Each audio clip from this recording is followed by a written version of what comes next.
Hello everyone, मैं हूं अनीस और आप देख रहे हो मार्वेलस एजुकेशन। आज की वीडियो में मैं कोई भी टॉपिक पढ़ाई से रिलेटेड लेकर नहीं आया हूं, बल्कि पढ़ाई को हम बेहतर कैसे बनाएं इससे रिलेटेड लेकर आया हूं। मेरे दोस्त, जब भी आप किसी भी सब्जेक्ट की पढ़ाई करो तो उसका एक स्टडी नोट्स जरूर होना चाहिए।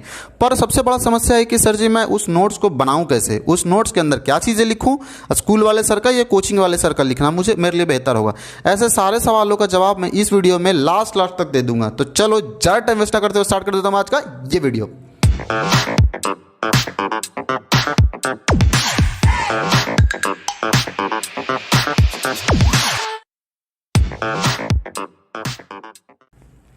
दोस्त, सबसे पहले तो हमें ये जानना जरूरी है कि नोट्स होता क्या है। जब भी आप कोई भी सब्जेक्ट पढ़ना शुरू करो तो मान लो उस सब्जेक्ट में, मैं अगर फिजिक्स का एग्जांपल लूँ कि अगर एक क्लास में मुझे 5 चैप्टर्स पढ़ने हैं तो 5 चैप्टर्स को पढ़ने के लिए मैं एक छोटा सा कॉपी लूँगा। उस कॉपी के अंदर हर एक चैप्टर का जो इंपॉर्टेंट बातें जो क्लास में मुझे लिखवा देता होगा वही लिखना है।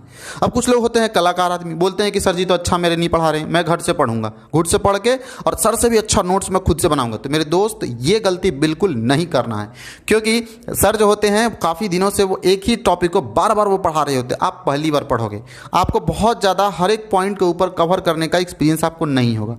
इसलिए हमेशा टीचर का ही नोट्स बनाएं। दोस्त, अब हम लोग बातें करते हैं कि हम लोग को नोट्स के अंदर ये नोट्स के हम लोग बात कर लिए कि नोट्स होता क्या है। अब हम लोग बातें करते हैं कि उस नोट्स को बनाएंगे क्यों। तो दोस्त, नोट्स इसलिए बनाना चाहिए क्योंकि जब आप पढ़ रहे होते तो आपके पास टाइम बहुत ज़्यादा होता है, लेकिन पढ़ना इज नॉट इंपॉर्टेंट। पढ़ने के बाद जो आप परफॉर्म करके दिखा देते हो एग्जाम में, वो बड़ा इंपॉर्टेंट होता है।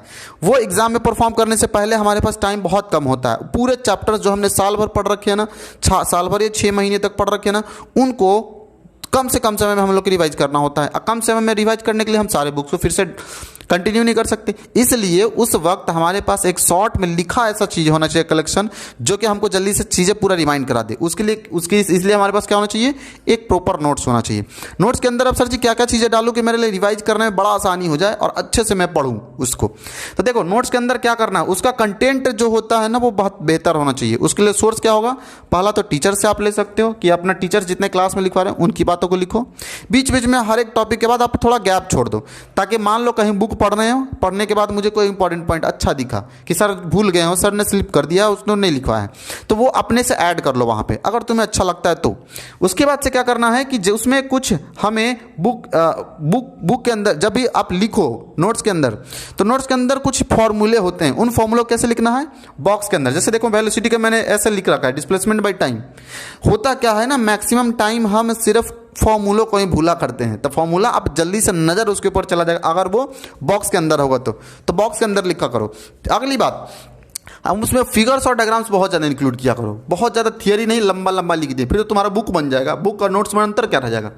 जो भी चीज़ें तुम लिखो उनमें फिगर्स और डायग्राम्स ज़्यादा से ज़्यादा इस्तेमाल किया करो, ताकि तुम्हें दूर से देखते के साथ समझ में आ जाए कि अच्छा ये करना है, क्योंकि टाइम तुम्हें सेव करना है रिवीजन के टाइम, और उसी के लिए तो अपन नोट्स बनाते हैं। अपन कोई बुक थोड़ी लिखने जा रहे हैं। उसके बाद से क्या है, अपना कुछ सेलेक्टेड न्यूमेरिकल्स भी रखो, क्योंकि एग्जाम के टाइम तुम हर एक क्वेश्चन को फिर से बना नहीं सकते इस बुक के, तो हर एक टाइप के एक एक सवाल बना के रखा रहे हमारे पास। उन सवालों को मान लो 15 क्वेश्चन 20 क्वेश्चन ही अपन सेलेक्ट करके रख लिए हर एक चैप्टर से।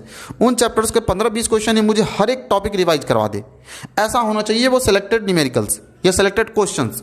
उसके बाद से हम लोग जब भी आप वो कंप्लीट हो जाए ना, तो ऐसा नहीं है कि अपन लास्ट के लिए छोड़ दिए उस नोट्स को कि अपन लास्ट में रिवाइज करेंगे। कब रिवाइज करना है, तो उसका रेगुलर बेसिस पे ही रिवाइज करते रहना है, और एक मतलब हफ्ते 2 हफ्ते पे अपन रिवाइज करते रहें, ताकि नोट्स की चीज़ें जो है हमें रेगुलर ध्यान में रहे।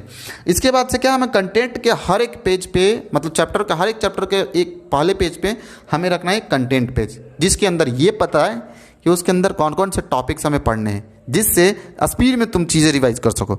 इस वीडियो में इतना ही, मिलते हैं अगले वीडियो में एक शानदार से टॉपिक के साथ। तब तक के लिए बाय बाय।